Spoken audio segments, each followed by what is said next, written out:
Hey, everyone out there in Facebook world. This is Barbara Hort with I Am This Woman. And I know today is Saturday, so we got a whole nother day and we have a whole nother show. And we're like, what is going on with this? It is honestly because we literally have so many people that are saying, yes, I want to be a part of I Am This Woman. And they're coming on and it's really allowing it to help us to grow. And as we grow, we have amazing, fantastic guests that are coming onto the show, like our guest today. Oh my goodness. So we have Dr. Aracelly Latino Feliz here. I love that energy. Yes, yes. It's great to be here. Oh my You gosh. so much. No, thank you. Thank you. So let me tell you a little bit about, I call her Dr. Aracelly. I really call her Ari, but here we go. So we know our guest today is Dr. Aracelly Latino Feliz. She is the founder of the Movement Therapy Institute, a private physical therapy wellness practice in Davie, Florida. She's a doctor of physical therapy. She is also part of the clinical faculty at the University of St. Augustine Health Science in Miami, Florida. She serves as an educator, a mentor, speaker, and healer for the South Florida community. She's also a co-founder of the Mastermind Life course designed to improve self-confidence and help participants pursue their dreams. She has so much that she has two cards. Second card, she lives a life of service, volunteer for local and global medical missions. She has a love for children that comes from her challenging upbringing and makes a point to appreciate every moment life has to offer. And today she is here to discuss empowering people to get out of pain, enhance their performance and their quality of life. Wow. Now that was an intro. Thank you. Thank you. You know, as you're saying it, I'm thinking, wow, that's a lot that I've gone through, you know, that I've experienced. And it's totally been a community effort. You know, I would not be here if it wasn't for the team of people that have supported me through this whole process. And life is so rich. We figured like it's so limited. We might as well, you know, take advantage of every moment and every opportunity that we get. You know, I think that's such a perfect way to say it is because with everything that's going on right now, and think about it, we've been now, I just thought like, here comes May, right? We're over halfway through May. We are all of a sudden, before we know it, it's going to be June. And so we've been in our house, we've been kind of like, there it is. And so I think being in those moments, I always say it's the message in the moments that make all the difference. You Absolutely. know, you know, and when you're creating moments. Yeah, and as I was listening to what you were saying, Barbara, it brought me back to, you know, when this whole situation started and I had to make the decision of whether or not I was going to keep my practice open because physical therapy is considered essential. You know, I have patients that have had car accidents or were post-surgical where it is an absolute need to do their physical therapy and finding creative ways where I can keep them safe and also keep my family safe and myself. So, you know, but through that experience, I was like, I remember it being about 3 or 4 o'clock in the morning and just like sleeping. And I'm in my room, lying down, and I opened my eyes and it was just this like angst of what am I going to do? Like this like overwhelming sense of worry. My mom has emphysema. She cleans homes for a living. And I guess from inhaling the fumes for so long, she was never a smoker. And my first thought was like, oh my gosh, something's going to happen to my mom. And then, you know, you kind of go down that rabbit hole and I had to stop myself. And even though I knew what to tell myself to get out of that downward spiral thinking, there was still that physiological response where I could convince my mind, like, come on, don't think that, come over here. But there was something in my subconscious where my body was like, no, there's something seriously going on and I'm going to let you know. So that turned into like this insomniac for a few weeks and it's gotten a lot better. You know, what I tell and share with my patients is definitely something that I try to live by in a form of integrity and being able to do what I say, not just teach it, but truly live it and embody it. Yeah, and I love that because I think that that's so important. Like if I have a doctor, I really want to understand that like the things that you're asking me to do. And I love that because what you're doing is your physical therapy, but you have wellness in there as well. And I think that's so important. Yeah.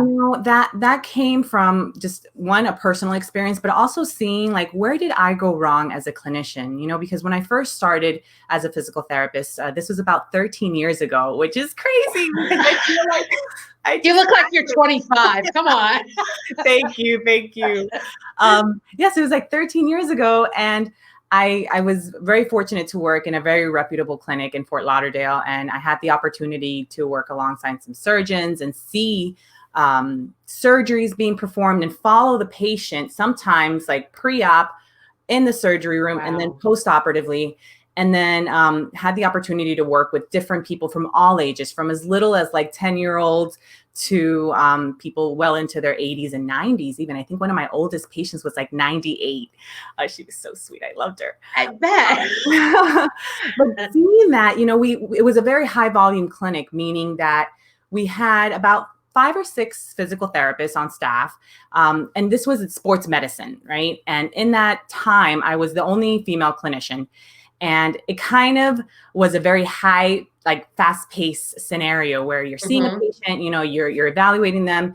The efficiency of what you had to do was, it had to be there. You had to know what you were doing and then move on, because you had 3 to 4 patients an hour. And we had sometimes a text, sometimes we didn't. And we had to be able to take patients after we did any kind of manual therapy, education, through their exercises. And I don't know if you've ever had physical therapy, or if you've gone to the doctor's office and they're like, you need to do this and this and this and this and this and this. And by the time you've processed that visit, you're like, what I have to do? I think I got one thing out of everything you said. Right. Well, I think in doctor's office, it's always, you go in there because you wait. First of all, you wait. And then you go in there and then you wait. And then they come in and they go, yeah, da da da da. And you're like, what do you want me to do? Wait a minute here. Right. And the waiting part, I must emphasize, there are moments where I know from a place of just how I work, where I'm keeping an eye on the clock, but I don't want to be looking at my watch while I'm working with a patient, and I don't want to be like, okay, your hour is almost up. And then there's some moments where we have breakthrough moments, and I call them breakthrough because they're really kind of aha moments for patients, or they're going through something really hard in their lives, or they're trying to cope with like, this doctor just said I need surgery, but I went to a second opinion and he's like, I don't need that. And, over here, they're telling me I need an injection, but then take this medication. And what do I do? And they're coming to me to kind of like figure out, whose recommendation do we go with? Because each doctor has their philosophy and what they do. And then the way they practice, what they've seen is improvement. So I'm not here to say your doctor is wrong by any means. I feel like it's a collaborative effort. And I truly feel that as physicians and as medical providers, we are here to truly serve our people and ourselves. So I always ask myself, if this was my mother and I am her advocate, if this was my sister, this was me going through it, what are the questions I would ask? What are the true fears that I have? And what works for this person right now? Because surgery is a big deal. You don't know what kind of reaction you're going to have to the anesthesia. You don't know what medications can influence your the microflora in your gut, right? The enzyme actually, like if you take too much NSAIDs, you could end up with an ulcer. So it's like, what do I do? I want to feel better, get out of pain. I love that. And I agree. I think sometimes we wait, right? But I am willing to wait, because if you're in that other room and you are talking to that patient and you are allowing them to be in a space of discovery of what's going on in their own body, because there's so much fear to go with it and all that. So I love the fact that you're doing that. So I think that we do have a wait, and Yali put up, and she said, yes, here in Florida, your waiting period is longer than the actual visit. But I think that there are some really great doctors out there, and you being one, that you take the time to really be able to say, you know what, this is what I'm doing, and I'm here to really support you. So I love that in your private physical practice, physical therapy, and its wellness, because it's one thing to come in there and say, let me help you move some stuff, but to have the wellness there, I think that that's an important part. Well, that key, that was something that when I moved to California, so after I worked in that clinic for 2 years, I learned so much, because I really got to see the specialty of, rotator cuff injuries, shoulder injuries, knees. We saw a lot of shoulders, knees, and I shouldn't say that, patients that had conditions that, were in those areas. Sure. And notice how I stop myself, and I'm really getting cognizant of the words that are coming out of my mouth, because even just now I said I saw shoulders and knees, like these are human beings that have symptomology that sometimes presents itself a certain way, but isn't truly what the issue is. Like you can have knee pain, right? And Right. it can be something else. So my point in bringing that up is part of what I created when I educate patients is really understanding what are the things that create an environment for people to heal. And in order for us to truly embody that ability to do that, because your body has the ability to heal, there's an understanding of psychology, right? Not just of our own thinking, but how do we learn? Right. Like what works for you? Do you prefer like step by step? Do you ask a lot of questions, or are you just show me kind of thing, Right. And there's a nutrition component, a recovery. Are you sleeping well? Is everything okay in terms of family and Love work? that. You kind of don't really get that because the way our system is set up is really, it's the timing, right? So it's not even, I want to say I'm not in a different place for my setting. I created that time so that I can give that service to people. Yeah. Well, I really do appreciate that, because I think that it is, I know my mother was going through some things, and one thing I loved about her doctor is he sat there with her, he explained it, and he talked to her, and he answered the questions. And, she's that type of person that's like, okay, doctor, tell me what to do, and I'm going to do it. Yeah. But when I'm in there, I'm going, okay, I read about this. Can you explain this? Or you said this, can you explain that? And so she told me beforehand, she goes and she says, do not go in there and ask him 100 questions. Well, because you want to know too, as a family member, right? I do, and because she's, to me, reminds me, she's very old school. So she's very much on the fact of, this is who I am. It's okay. The doctor is going to tell me, and I'm going to do that. And myself, I was going in there with her. My family is going like, we like to understand a little bit more. So I tried to find a balance of making her comfortable, but then understanding also, what you're doing and being curious. I think that with an amount of respect, of course, in any conversation, right. It's like, well, I have, and I have many patients that are like, well, I went online and, and I looked up my symptoms. And I can tell you that initially when I first started as a clinician, I was very judgmental, and I'd be like, why would you go online and like read all the things that could potentially be scary and totally you have some kind of disease that you get in the middle of Malaysia, and all of a sudden, who am I to tell someone to stop their own search and curiosity for what that's out there? And this is the era that we're living in now, and now more than ever too, it's like maybe they don't want it. They don't feel safe leaving their home. So they're going to do a little bit of research before they go in. So I'm very mindful and aware of that. And I tell my patients, like, I welcome it. If you have any questions, we'll answer it. There's a certain amount of time that we want to use for questions, and then so that we can move on to the treatment and the assessment and all of that. But I think having a healthy amount of skepticism is important going in, and to be able to question and really just look at, do I have another alternative? Right. If I have low back pain, is there anything that has shown that I truly need to have a certain procedure? Sure. Or did you know that, having back pain is a normal experience, and most adults, and sometimes you'll see it in teens too, where they'll have some level of sensation that they say is pain. So notice I said sensation, because pain is very subjective. What's painful to one person may seem like a tickle to someone else, Right. So that's another thing that I bring up is understanding of pain science and educating people that, there's people that have pain that have lost a limb, and in their brain, they're like, but my leg is like hurt. It's called phantom limb pain. And yet they don't physically have a leg. Yeah. So interesting. Danielle just posted, she says, mental health and physical health are so intertwined, and the system has that either or mentality and not about wellness. And I think what you're bringing in, that wellness part is such an important part of it. And so I love kind of how your focus is on that.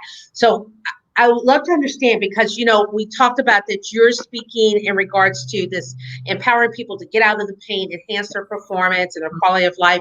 And now, you're the founder of the Movement Therapy Institute, which sounds I don't know. I'm going to tell you, when I was in Disney and you go to Epcot and you go into there, because it's all about mind, body, all that stuff. And so I would see the Movement Therapy Institute as something really powerful. So what is this? Tell us about it. Yeah. So basically the Movement Therapy Institute, it came about because I wanted to think of something that, like, I'm very studious just by nature. I'm very curious. I like to question things.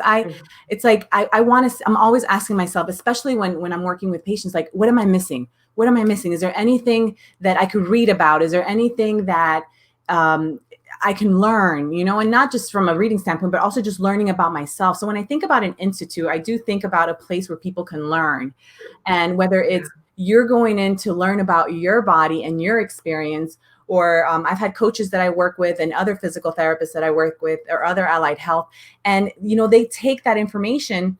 And, I had recently an intern, she's gone to physical therapy school now, but on that topic of an intern, one of them was actually a nurse intern, and she was applying what she'd learned in her physical therapy session to her work being a nurse. And that to me was like, it's the gift that keeps giving, So when I think about movement therapy, I didn't want to use physical therapy in the actual name of my business. Mm-hmm. I feel like sometimes when you think about physical therapy, I know my first thought of physical therapy was like spinal cord injury and people that can't walk. And like, it just kind of created this sense of like, dread. Right. Yeah. So I want to kind of speak into the life that physical therapy, it actually came about. I think it was during one of the world wars, and we were called nursing aides, movement aides, and we helped soldiers recovering from injuries in the war to be able to move again through movement. So really it's the movement that's healing, but we're moving anyways. We might as well find out how to move more efficiently and how to take care of ourselves to be able to sustain the activities that we want to do, whatever that activity may be for you. This is an interesting question. So I wonder if we're moving less. We're in quarantine, right? We're at our homes a lot. Yes. So what do you suggest for people, because I know I do bike riding or walking or something and getting out. But What would you suggest for people, especially people who are kind of afraid to come out of their home? Yes. I think it's very, it's very individual to the circumstance and where people are living. If you're in New York City, going out for a walk may not be the easiest thing, or you may be afraid to even leave your apartment. But I think a healthy dose of vitamin D, and getting out and actually going outside and having the sun hit you, there are tremendous benefits to being outdoors. So if you have the ability to be outdoors and go for a walk, maybe just start with walking. I made it a habit to walk every morning. I do like a little light, either walk, depending on how I feel, or a light run walk. And that to me, to start my day, is awesome. And then in my home, there are things that you can do. You can march. There are multiple, so many resources out there that people can use.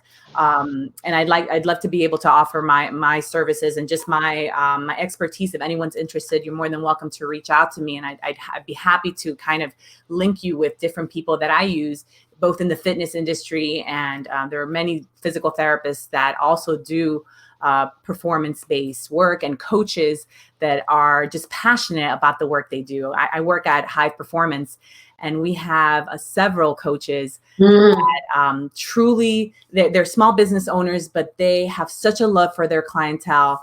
So I'd love to be able to connect people to them. I love that. People out there that love to do that and can help people that are indoors or at home that need a little bit of help with kind of getting moving. Yeah. And I love that it says start with walk and do something to start your days, which I think is such an important thing that sometimes we're in the house, but it doesn't. Like, to me, I have this one Taylor Swift song, The Man.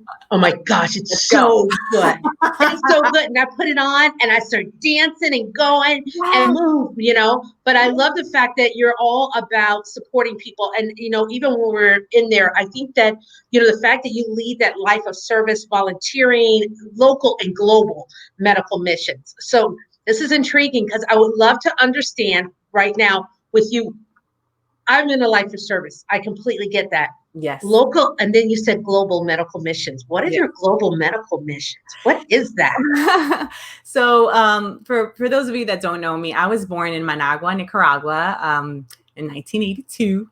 And so being from Nicaragua, and if you've ever visited Nicaragua, there's different, it's Nicaragua is a beautiful country, but unfortunately, because of, leadership, it's the people don't have the resources that we have here. So when I was born in Nicaragua, my mom was one of 10, and we lived in, I have to like find those pictures and actually share them. But if you'd imagine, our home didn't really have walls. We had like wood, and then there's some pictures of like aluminum, it's kind of like, it looked like shacks, and then there wasn't like a floor, there's the ground.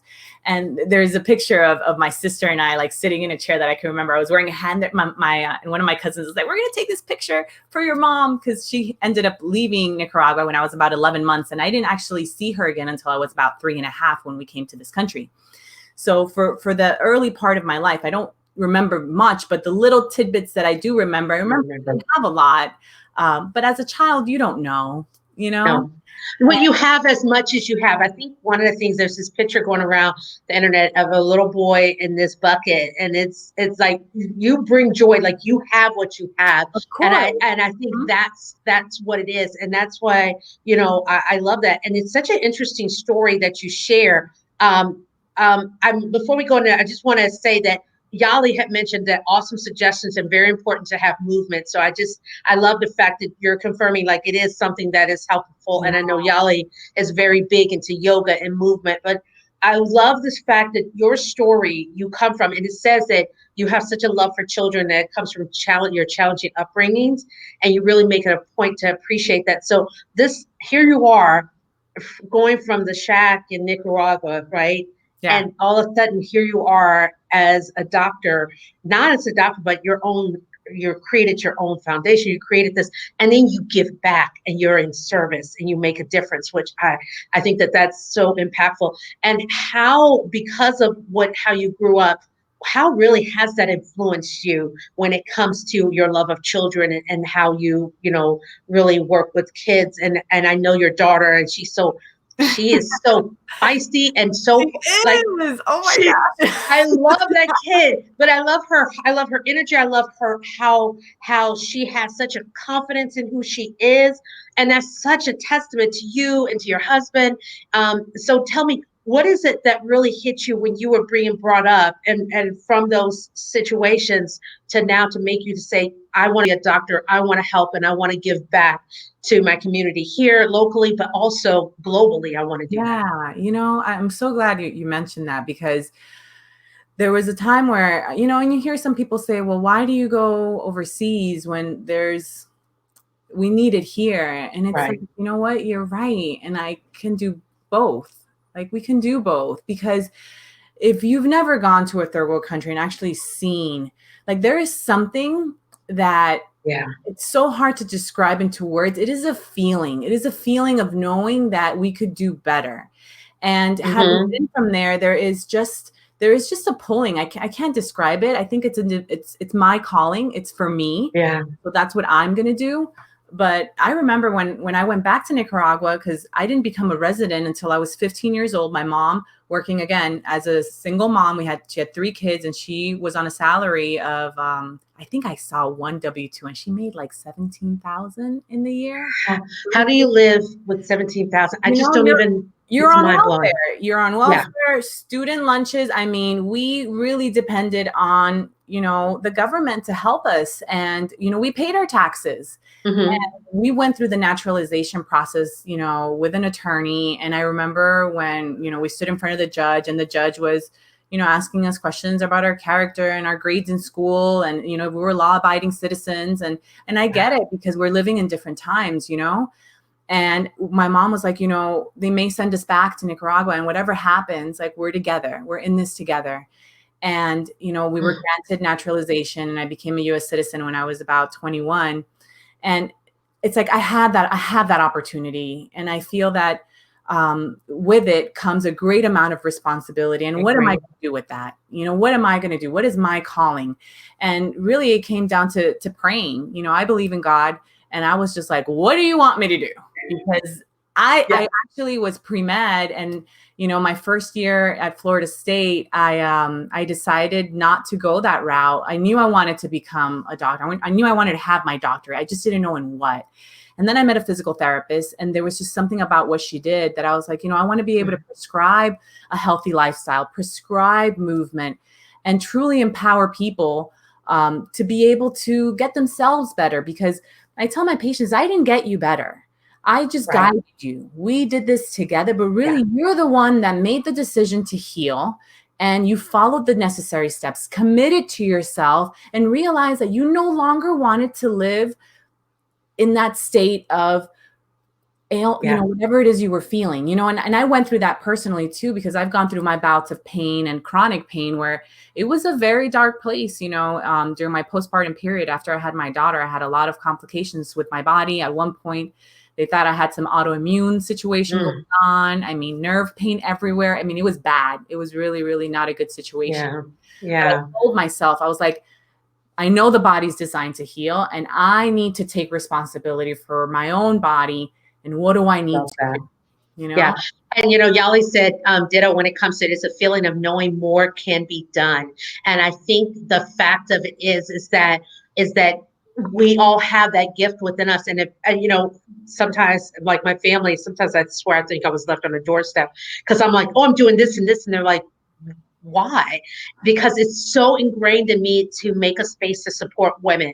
And this platform is because, oh my God, there is something so magnificent about you, Barbara. I remember when I first met you, I was like, this woman is just like you lead with such compassion, but when you speak, it's just that there is like, you kind of remind me of the Oracle a little bit from the Matrix. This like all-knowing wisdom. It's like, oh, give me some of that.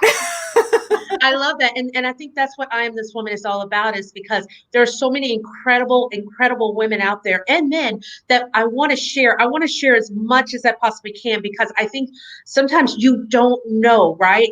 And so if somebody's out there is hurting, or they're trying to figure out, and it's not, I think, all about the pills, and it's not about, I want to go to a doctor that's going to say, okay, you know what? Great. You are like, I have, my shoulder bothers me sometimes, right? So to me, I've been seeing your videos and I'm like, I should call Dr. Aracelly because maybe she can help me with this shoulder, what's going on. But that's the thing. As I get older, I really do want to be around, and I know being the best that I can be, right, then that allows me to be in service and allows me to help others. And so I think that that's, what's important for me. You said that exactly. Like that's, one of the things that I ask my patients when they come in is, what are the top 3 things? Like if you could see yourself, into the future, right? If you're coming in with pain, but if you see yourself 3 to 6 months from now, even a year from now, like what do you ideally physically look like, feel like? And then what do you want? Top 3 things. What are your goals? And then how can I help you? And I think when I pivoted, from just asking people, what are you coming in for, to how can I help you? What are your goals? Isn't that sweet? I'm sorry. I love that. I love that because I think that the whole thing that we end up doing sometimes, and I put that, how can I help you? Because I think that what's so important is that we're partners in this. Like this here it's my body, it's my mind, my spirit. But we all have guides, and we all have people that are supporting us and what we're doing and what we're creating. And so I think that having you, and you can feel like, to me, I look at you and I think you have this healing nature, this spirit about you. So you're the kind of doctor or that I want to go to and say, okay, this is what's happening, and how can I do this without having all of the other kind of things. Before we go on with that, I just thought this was cute. So Yali said, I am a ball of amazing power, but then her husband Lance says that, yes, she is the Oracle. She is. I thought that was so funny. That's it. That's my new thing. I am the Oracle. And Yali also mentioned that you have you're definitely a healer. You can see that energy. And I think, do you make up that because you have come from a third world country, because you have been in that space, that there's something, and I'm not saying that people here are not passionate. I just think for me, I'm an American, right? So I think that sometimes we almost feel, I look at a lot of the things that are going on. It's just like everything needs to open and we need to do this and we need to do that. And sometimes there's this sense of entitlement. And I feel like you, because of where you've come from and where you have gone through, probably most people will never go through. And so how much of that really drives you to Mm. do this? Yeah, I think about that. And when you say that, like, it brings tears to my eyes because I have gone through a lot, and I don't share a lot of my personal story because it's personal to me, and there are certain things that, when you grow up with a mother that has, such a love for people. Like, my mom was a kind of woman, we would be driving, and granted, we had like those like rundown cars. I remember this one Corsica, there was like rust in the car. I was like this when we're pulling up in school. Yeah, because you're probably that mid-teenage and you're like, oh my gosh, I'm going to die. Too. And when you're young, you don't really know. And I think that my mom always made it a point to be grateful for what you have, and for our staple food was like rice, beans, and chicken. Like I grew up with that. Not even fast food because we couldn't afford fast food. Yeah. Beans, chicken, broccoli every once in a while. And, seeing the hardship that we went through really gave me such an appreciation for what I have. And it's, sometimes I feel like I do forget, but it's a reminder to, like, I've got to work for everything that I have. I am not, and sometimes when things are opportunities are presented, or I've had, amazing jobs, amazing mentors. Like, I am just so grateful. And I truly feel the blessing where, there were moments where I thought, like, why I went through abuse when I was a child, from like as early as 4 through 10, and when you go through abuse at such a young age, there are certain markers in your brain, like you don't develop normally per se, because your child brain is going through trauma repeatedly, right. And yet you're trying to survive. You're trying to make sense that something's not right here. Like, I knew apparently there's something wasn't right, and yet I still performed. I was still a very good student. I was, I listened to my mom. I was an obedient child. And then as soon as I could, I started working because I knew, I just felt like my ticket out of the mindset that I had been conditioned to was through education and really to understand how it works. So I dove into personal development, to psychology. I went to see counselors. I was like, help me understand myself. Through high school, I dated a guy when I was 14, and he was about 5 years older than me. And the relationship was not a healthy relationship. It started off healthy, but I shouldn't have been with him in the first place, And we see those signs. And this is interesting because you talk about personal development, and I have here that you're the co-founder of the Mastermind Life course, because I know how much personal development has made a difference in my life. So what is this Mastermind Life course, and how has it, because you're a co-founder, so this is something you're passionate about. Yes. What is it, and what has it, and how can it support people? Yes. So the Mastermind Life actually started, it was a group of about, I want to say when we started, we were close to like 20 of us that were just like, oh, we're just going to read this, Think and Grow Rich book, and then really apply the principles in our life, And even when I first got exposed to that book, I was like, Think and Grow Rich, like, that's not my style, Gotcha. Yeah. Like, I just felt like I'm not here, like, I'm not greedy, I'm not money hungry, it's not for me. It's a different kind of person. But then, I'd gone through a course and I met someone who gave me the book. And this person had come through a very, very challenging childhood. And we did an exercise together and really got to know him. And he was just like, I want to help you. I want to, basically mentor you. And he mentored me for close to a year. And the first thing he gave me was this book. And I kind of read it, but I was like, oh, again, it just kind of brought up this like weird feeling about like finances, and I was like, I'm comfortable. I'm so blessed. Like, I don't need to make millions, And what I realized, and now having done the book and really implemented these principles, the book for me was about self-confidence. For me, Mm-hmm. it was about developing an abundance mindset, and not just abundance in wealth, right? Because wealth is Right. really like, no amount of money matters if you're physically not well. You know, if you Right. don't have people that you can share it with, if you're not that wealthy in like your friendships and your relationships and your own So health and true. your mental health, right? All these things. So that's how it started. And we're actually 7 co-founders. And we've Wow. about 2.5 years ago started reading the book together, and then slowly this book kind of became a course, and now we're into our, I Right. think, 7th cohort. We have about 40 people in our group, from all over Amazing. the country, all walks of life, all professions, which is actually really, really cool, because you hear about masterminds and usually kind of mastermind with people. I have a mastermind, a physical therapist that has helped me Right. tremendously, but there's something about the mastermind that we have with, we call it TML, Uh-huh. Mastermind Life, where it is, we are, speaking into people's dreams, teaching them how to develop that self-confidence within themselves, because we have it within us. It's just a matter Yes. of being able to condition our mind So true. and really create new habits, right? And when you create Mm-hmm. new habits, you create new moments, and now you create the life that you desire.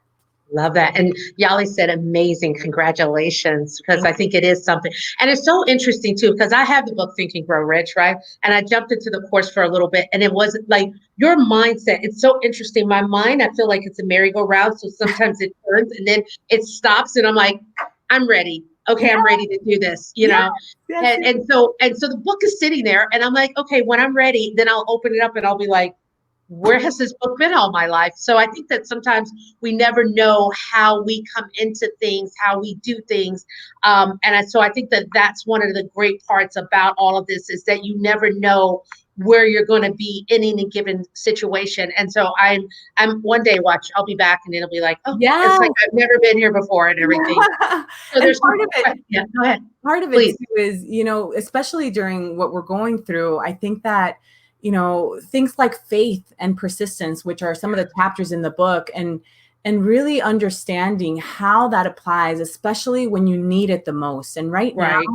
now, when we talk about faith, is having that vision of, we're going through this right now, but that kind of like light at the end of the tunnel of like, it's going to Correct. be okay. And we're going to focus on that. But in the meantime, we may not have, Right. open restaurants, and some of our businesses may not be open, or some of my businesses are not running as they normally Right. operate. So you don't have enough income coming in, I have some friends that have lost their jobs. Yeah. I have Yeah. some therapists that are jobless, so Right. there are some serious stuff going on, but what can we do at this time?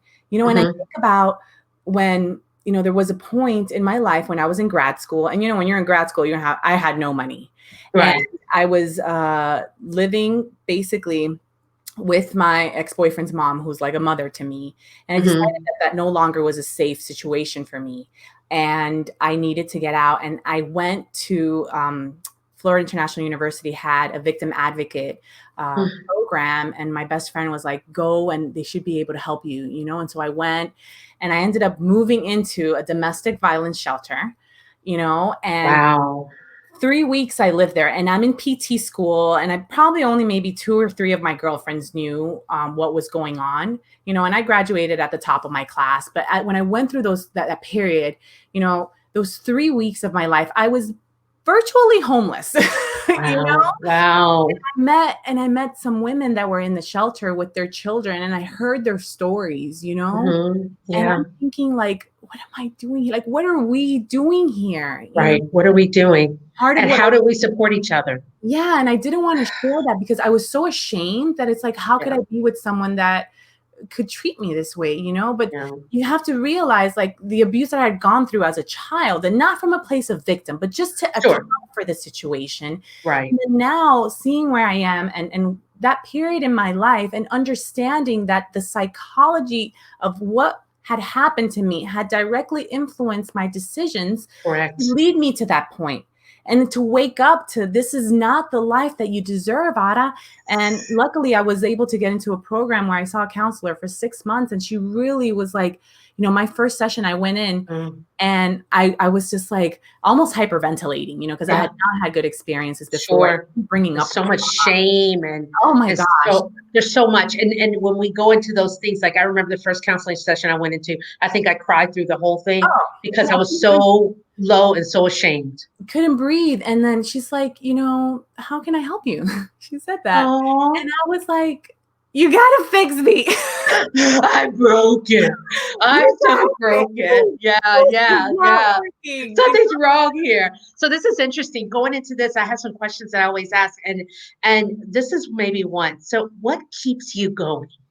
Mm, you know, God, Yeah, um, really, when it comes love that. down to it, is my connection to my Yeah, creator, to nature, to really just life is yeah. what keeps me going. And through that, I'm able to, I connect with love that. and I love that. my Yeah. amazing partner, my daughter, like my Oh, it just continues. My patients keep me going. My business keeps me going. My colleagues keep me open. I mean, love it. keep me going. And I think that I'm so inspired by humanity.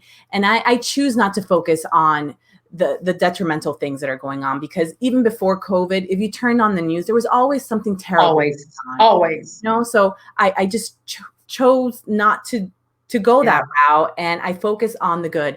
I'm aware, I read and I understand Sure. what's going on in our world, because I'm not oblivious to the Right. You're not Pollyanna, but you're saying that it happens. Just to let you, Yali said that you are so authentic, and I love that because I agree. So, if in the next 45 days, what will you create?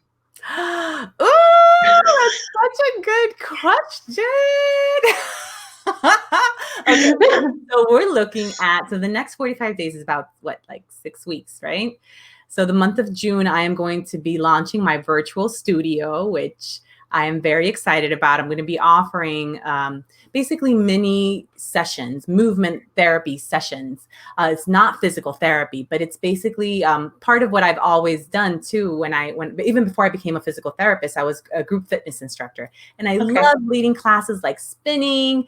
I taught yoga for many years, body tone classes, that kind of thing. So, and it's evolved. Now it looks very different because of the knowledge that I've acquired. I'm not saying those things are wrong, Sure. but for me, I do things that are a little different, but still focus on the fundamentals of human movement and understanding the application of neuroscience when it comes to our movement. So I I bring love that that. to these classes. So I'm going to be having, I call it the Restore and Reload series. The restore and reload. Is it going to be on your website? Yes, I'm going to put it on my website, but it's actually it's going to be union.fit. And then once you go onto the platform of union.fit, you'll put in either my name or the Movement Therapy Institute, and you'll have access to my classes. So And it's called the Restore and Restore and Reload. So I'm going to have Restore and Reload the back, Restore and Reload your neck, the shoulder.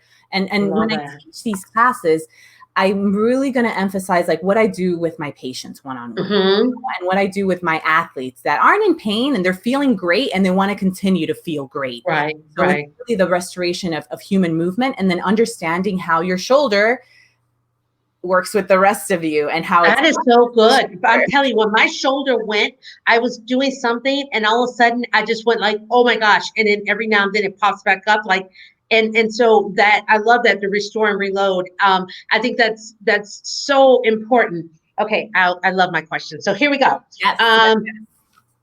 One of the things that hit me back in January is Kobe Bryant's death. And not because I was a big fan of his, but I was more a fan of his after death, because when I saw what he created in those last 3 years, he said basketball was his first love. So he had to learn to love again.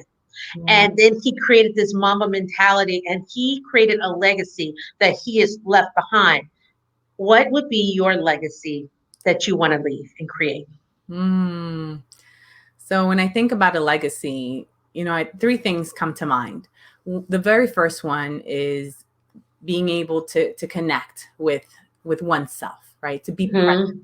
And although I have my beliefs, in terms of my spirituality, I've worked with many different people, students that have different faiths, we're able to connect. So I think that bringing the person back to presence and mindfulness and themselves. Because when we can do that, when we can be present to ourselves, to our body, to our families, there's a different part of us that really is. Goes up, because when we're worried and thinking about, I got to do this. And it's like, and you have 4 kids around you, it's just like, everybody's like, and you got to do your job or whatever, it's just like a constant bombardment, and our nervous system gets overloaded and we're not able to be present.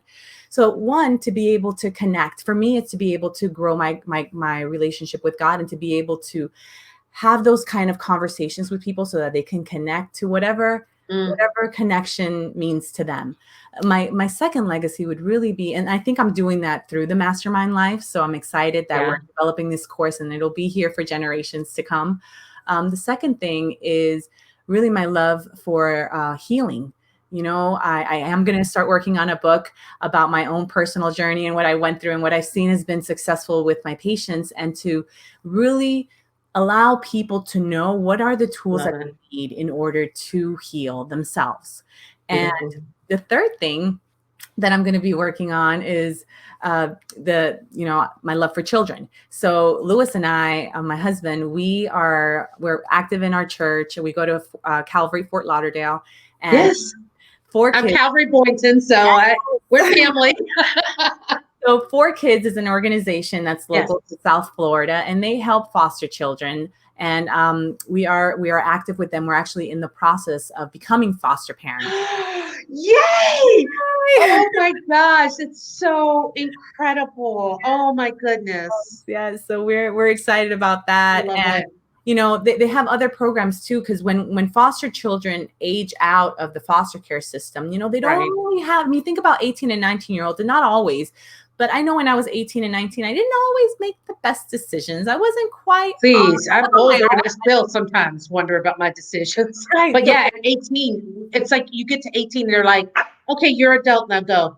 Yes, right. Which so they is have crazy that help these kids. And recently we have a young man that we met in November. He goes by Smiley, and I won't disclose his name, but he's so dear to our heart. And my husband met him at a boxing ring that he was going to, this boxing gym.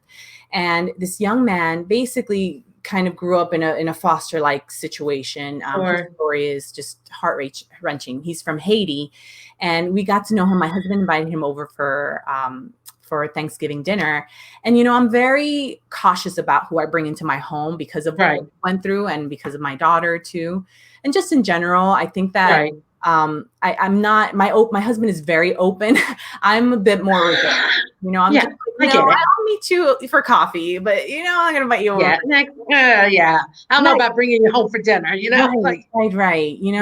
And, he told me about this young man, he told me his story, and I was like, okay, I'm going to trust you. Wow. But I really was not okay with it at first. And then when I met him and he came over, oh my gosh, he just, like, my heart. And, as we got to know him and we invited him over for Christmas, and, we saw where he was living in a storage unit, Wow. And I'm like, and my daughter was even like, what are you doing here? Where's your bathroom? Where do you go potty? And I was like, he doesn't have one, So we realized we needed to do something. And, thanks to Calvary, Fort Lauderdale, he was able to join a program where he now is living in a home with 3 other young men, and he's getting mentorship, he's getting help, and he is part of our family, Yes, I love, and you know what? Sometimes we don't realize family can come from anyone and anything, and I think that's so important. And Dr. Aracelly, I just have to tell you what I love about this, and why I create the show is because it gives an opportunity for others to see you. Yes, you have, your foundation. Yes, you have this, you have that, but you are so much more. And from your heart and how you show up, and for this young man, and for Smiley, for what you're creating is so incredible. So thank you so much for being here, for sharing, for connecting, and for allowing people to see you. And I know you are amazing foster parents, and I can see that, and just your whole family, because you guys are so loved. You really are loved. So I just want to say thank you for that. And then how we usually close out the show is we always ask our guests to say their name and to say, I am this woman. And so I will please ask you to go ahead and to do that. Yes. I am Aracelly Latino Feliz, and I am this woman. And I love that. Now we just have a few little things to wrap up. Jerry Seidel, he used to be my boss, and he says, have you ever thought about having a man on your program talking about the power of women in organizations and the obstacles they have to overcome and how they can rise above it all and excel? So Jerry, I wonder if it's Jerry, because that would be awesome to have him on the show. I'm going to respond. But we do have men. As a matter of fact, on Monday coming up, we have the vice mayor of Coconut Creek, who is Joshua Rydell. And what I love about his topic is that he is coming on to talk about discussing the criminal justice system's lack of resource for female offenders, which I think is such a powerful, powerful topic. And that's the thing about it. That's what I Am This Woman is all about. So here's a couple of ways that you can get involved. If you're here and you're like, this is awesome, and I think I would like to be a guest on this. As you can see across the bottom, to be a guest on our show, hit show guests at iamthiswoman.com. We are booked pretty solid for the next 3 months, but please take a look. And as you can see, we're having these really off special shows when we have someone like Dr. Aracelly, who is a yes, and we don't want to wait until August to have her on. I'm sorry, I know my schedule was a little bit hard to. Are you kidding? When we have someone like you, we're like, we're going to find room, we're going to make room. And that's the thing about it, because what you're bringing to the table is so important. It is so necessary to have that. We are working on our website, iamthiswoman.com, and we want to have guest bloggers. So if you blog, here's the thing, sometimes people don't even realize that they blog. If you have a story to share and you want to do that, please, please, please, please, please send us an email to blog@iamthiswoman.com and share that. And I am working on a book. I am looking for 5 additional women to be part of this book. And if you are interested, you can email book@iamthiswoman.com. It's really powerful, and I'm learning as I interview these women and as I get to know them. And then if you think, wow, that Barbara, she's pretty awesome and cool, and I just want to get to know her, send me an email at barbara@iamthiswoman.com. So lots of ways to get in contact, lots of things to do. Again, our wonderful and amazing guest, Dr. Aracelly Latino Feliz. Oh, thank you again. How amazing you are. And then just remember her website, which is movementtherapyinstitute.com. So if you want to learn more about her and find out more, please get in touch with her. We cannot wait, because I'm ready for this. One of the things I want to make sure is that we do is that you are the founder of the Movement Therapy Institute in Davie, Florida. Yes. You have a lot, by the way, lady. Okay. And you're co-founder of the Mastermind Life Course. So I know you guys have a life course going on now. When is your next life course coming up? So if you go on the website, themastermindlife.com, we actually just revamped the website for our next one, which is going to be in August. So you can actually register now for the August course. And we are working hard on a virtual course, which should be coming up very, very soon, which is kind of like the precursor to the main live course. But we wanted to put something out because we have had many requests of people saying that, they're not able to make it, but they want to start right now. What can they do right now? And we want to get plugged in. We also are on Facebook, the Mastermind Life Facebook, and look us up that way. We're on Instagram as well. So, or you can always reach out to me through Facebook, send me a message, or through IG as well. Yeah, definitely. And again, thank you for being here. Thank you for your service. Thank you for your service for the community and what you do. And yeah, of course. And I love you to pieces. So I love that you're here, and I love that thank you for supporting me. I appreciate it. And again, guys, this is Barbara Hort, founder of I Am This Woman, and I am definitely this woman. Can't wait to see you on Monday. Make sure you tune in at 5 o'clock, Joshua Rydell, which is the vice mayor of Coconut Creek, Florida, and come on and learn what he's talking about, because he has a really powerful topic. So thank you guys, and enjoy the rest of your weekend. Take care now. Bye now. Bye.